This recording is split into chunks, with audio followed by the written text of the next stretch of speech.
Hey there, rulers, GMO73 here, bringing you our first list with the extension ruler. Let's go ahead and jump right in with K1 plus Falltgold. This session brought to you by Odyssey Games for pre-orders and sealed product, CCG Prime for tons of singles and supplies, Cardo Doko for international rulers looking for products, and FoulLibrary.com for articles and wonderful deck lists. As well as our guest lecturer members King Pearlshine, Vite Ramen, Mognite, and Darren Noblock. Class is in session. So this is the list. Before we get started, just a reminder that on June 17th, you can sign up for the Discord event that we're hosting over on Ruler School to try to take away one of these 8 awesome mats that you see on screen. It's just a one-day event. Top 8 I'll walk away with this month's mat. Hope to see you there. So this is K1 Falltgold. It was significantly more something at the front of my mind before Sealed One-Eyed Dragon got banned, but I liked the idea so much that even with Sealed One-Eyed banned, I wanted to still try to make a use of it because there was some cool stuff that we could do.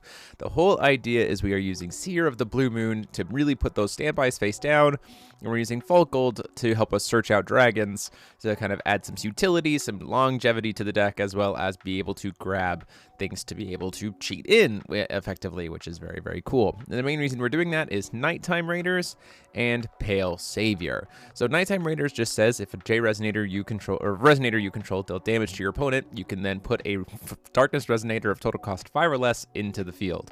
And Pale Savior is if a J/Resonator your opponent deals damage to you, you get to put a Light Resonator for cost of less into the field. Things to note about standbys. They don't have quick cast. They only cost 1 to put face down. You don't have to have the 3-will available to be able to flip them up. So they dodge Favor Spell, they dodge Garion, which is really good. They do a lot of good stuff there to be able to cheat in some really high-powered stuff, especially with how the curve in Force of Will has evolved over the years. The only other card we're putting face down is Executioner, just because it's a 1-cost that can help turn to like get us some ping damage in later, but also can kill a 3-cost or less, which is awesome. It's very, very good. A couple things to note in terms of the dragon package, things that we're searching. Corpse Eater Dragon is kind of the main one, mainly because we could cheat it in off of Nighttime Raiders and force our opponent to just discard 2 cards, which is awesome, and we can buy it back. Starfall, because we only need 1 and we can search it, and we're playing the Dark Alice, so we can kind of make that draw engine happen better. And then one of Blazer, because it's really neat if you get to pull this off against an order deck, because if you kill them while they're ordered, they can't order anymore for the rest of the game. And so that can be pretty devastating, and just as a 1-up, it's very easy to do. In terms of our main way to ping our opponent, it is the Ethereal Princess. Like you saw in that game 3 of the feature match, it's, you know, coin, put a card face down, play Ethereal Princess, ping them before they draw on their turn. And that's kind of like the fastest that the way the deck can go. But also Ethereal Princess is also just good for ripping their hand apart and kind of getting that value as well. Playing 3 Dark Alice Rabbit Princess for the same reason as, again, it's really good draw power, and we can search off Starfall to make it kind of insane. For some protection, we're playing Persephone's, 3 copies. It also helps to deal with graveyard stuff and draws us some cards, which can be helpful.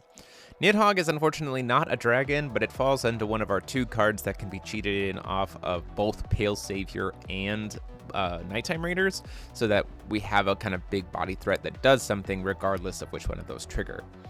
Garion is obviously the thing that we want to cheat in the most off of Nighttime Raiders, because if you can get it out on turn 1.5, sometimes your opponent just goes, and the game is over. It's very, very nice. Probably 3 copies of Rusty's Phantom Ninja. If we play, cheat him in when our opponent deals damage with something, we can steal something, get that thing's enter effect, like you saw with the Ultra Magic Stone Golem. Just a very, very cool card. 3 copies of Attack Order, just for some generic spot removal to deal with J-Rulers. 4 copies of Lumia to be able to, again, have some spot removal, keep our life total up against some more aggressive decks, as well as being able to spot remove things. And then lastly, for some addition hate and some support for the Persephone, we're playing Killua Fossil Girl in the city. So stone base wise, it's 4 Moonshade, 3 Black Silence, and 3 Heaven's Rift. And the reason why we're playing these stones is because we need Darkness stones specifically for Executioner. But that is it. Let me know what you think in the comment sections down below. It was an absolute blast to play this list, and really great to be able to just like really make use of the extension rule card. It's so freaking cool, and there's already a bunch of other things that I have in mind to make use of it with. But let me know your thoughts in the comment sections down below. And until next time, this is DMO73 saying class dismissed.